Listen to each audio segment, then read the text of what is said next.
Hi everybody and welcome to another episode of Trident Talks. I'm delighted to welcome Hylton Stewart, who's the Head of Security at Conosco. Welcome, Hylton, how are you doing? Hi Charlie, thank you very much for having me. Not doing too badly, glad it's the end of the week. I know, it's been a long week this one, I'm going to admit it. I will try my best not to head to the pub after this, but it is what it is. So thanks for joining us. Would you like to give a quick background and introduction into who you are, how you got into security, and what is it that Conosco does? Of course. So as you said, my name is Hylton Stewart. I'm the Head of Security for Conosco. My background is relatively diverse. I come from an engineering background. Up until recently, South African based. I've been through the usual IT support, internal systems, infrastructure engineer roles, then moved into more information security type work. So your usual ISOs, 27,000, 9,001s, basically governance, risk and compliance work. And then up to currently the head of security for Conosco, which encompasses both information security and cybersecurity type roles. Conosco as a company has been around for many years, about 2002, I believe it was, we were initially founded. I have been with the company for just over 6.5 years now, so quite a long tenure. I originally started in the internal systems team at Conosco, worked my way through support team leader, took on our internal ISO 27001 certification, and obviously have ended up as head of security across the department at the moment. Conosco as a company provides originally an IT MSP, so your standard managed support, computing, professional services type project work. We've expanded in the last few years to include more of a strategic consulting, app dev type consulting stream under Advantage, and also obviously security under the Security Operations Center type work in the security division.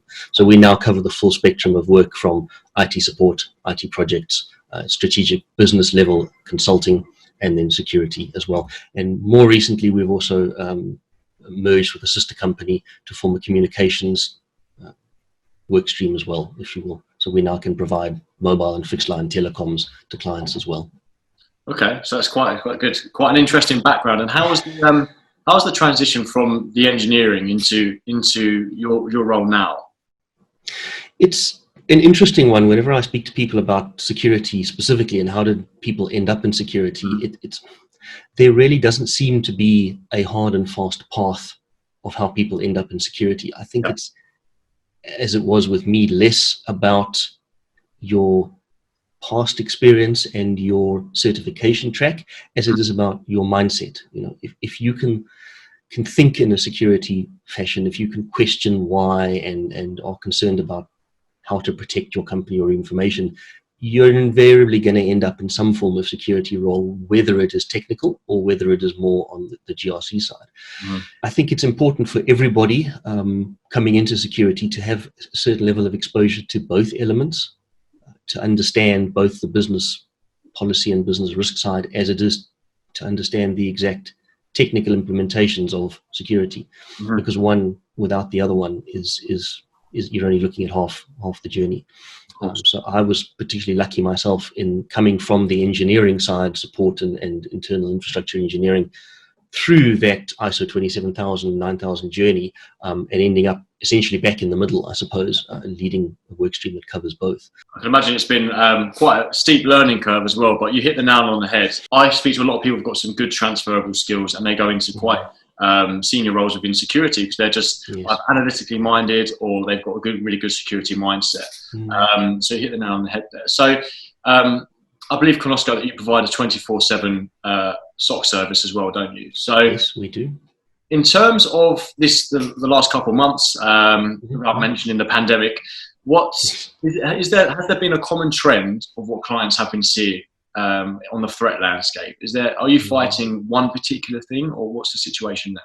It's always a difficult one to try and pin down, especially in security. I think the general gist of things over the last 3 to 4 months has been remote working. I mean, without question, that has been the biggest challenge that a lot of businesses have faced, which has brought with it, I think, quite a lot of, for want of a better way of looking at it, some security technical debt that's going to have to be addressed at some point. The concern for most companies in their sort of business continuity planning was, how do I get my users to work remotely?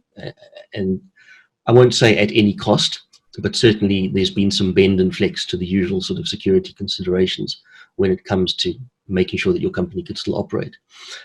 We've seen a lot of increase in phishing emails, account breaches related to those phishing emails, the usual business compromise emails and the targeted phishing campaigns against companies, more users than normal falling for it, especially given with the whole COVID situation at the moment and criminals taking advantage of that topic. People are more likely to open emails that relate to that topic without checking. Yeah. That's one thing that we've seen, and going back to the remote working, it's remote access. How do you get your users to securely connect? Quite a few of the conversations we've been having with clients recently have revolved around an approach or a move towards a more zero trust attempt at security, which is, it's not new, but I don't think it's been something that has been in the forefront of a lot of people's minds. Sure. But it's certainly something I would expect us to see a lot more work in the future. I think no one really expected to have that whole remote working issue, right? That was across multiple industries. They didn't anticipate that. So I think two points there. One being around the phishing emails. I know a lot of attacks are now caused by human error, right? So people just clicking on that phishing email because they don't have that understanding of what's going on. Do you think? Now I'm very aware that kind of cybersecurity has been brought up in like the school curriculums. Do you think we'll always be fighting a losing battle with phishing emails? As younger people come into companies, who's not naive, I don't want to use the word naive, people come into a company they don't know. Do you think that's always going to be a constant battle?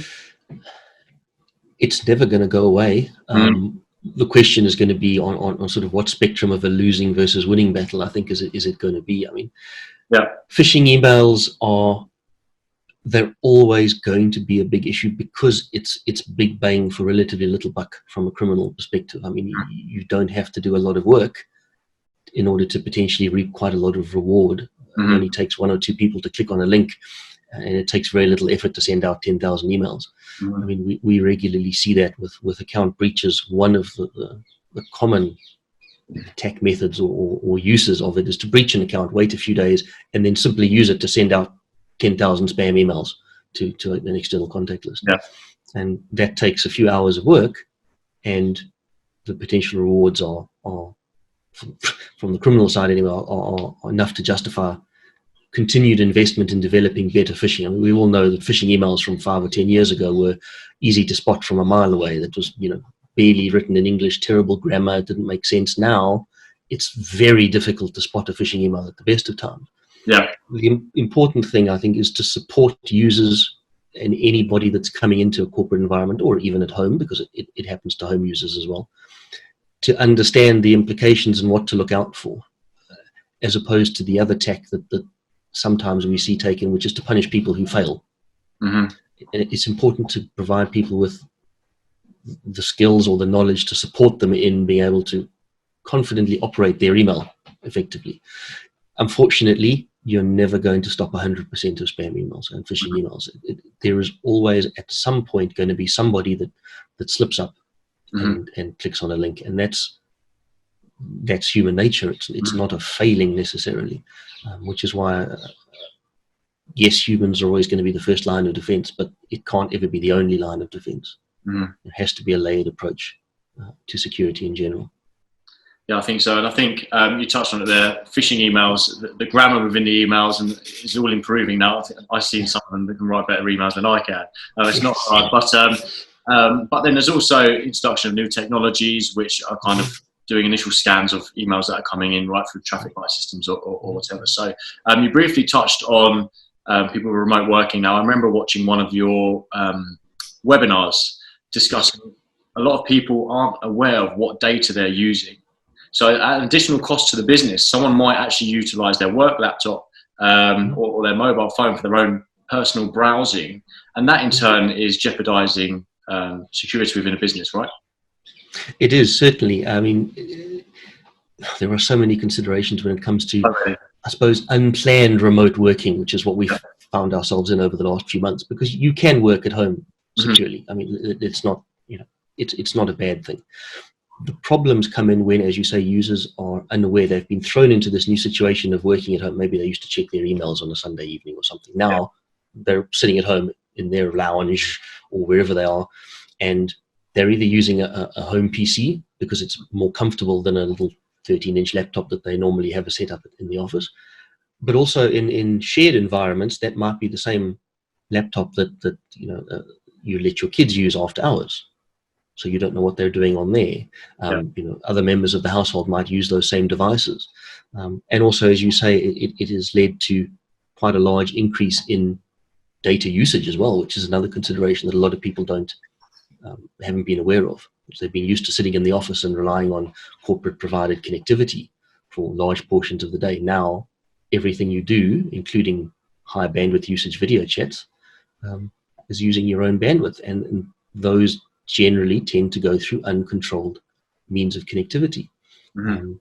Take Cyber Essentials, for example. There was an interesting conversation with one of the certification bodies a few weeks ago about a client we were assisting with Cyber Essentials, and the original requirement there was to test every home user's connection, because that was the interpretation of how to test the security. It's since changed, because that's an untenable solution for any business to test every employee's home connectivity. But it shows the shifting approach to security from home. And again, it ties into that zero trust approach.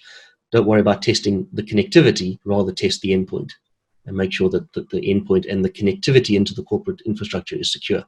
You might not necessarily always have control over the device that's connecting into your network, but make sure you are able to determine whether or not that device should be trusted or not. It's an interesting one. Sometimes I think the human is the endpoint. It may well be a portable endpoint, right? So some very good points there. I think a lot more information will become evident on the back of everyone trying to implement this remote working from home, in terms of making providers like yourself a lot busier, hopefully. So I guess one final question for you, Hylton.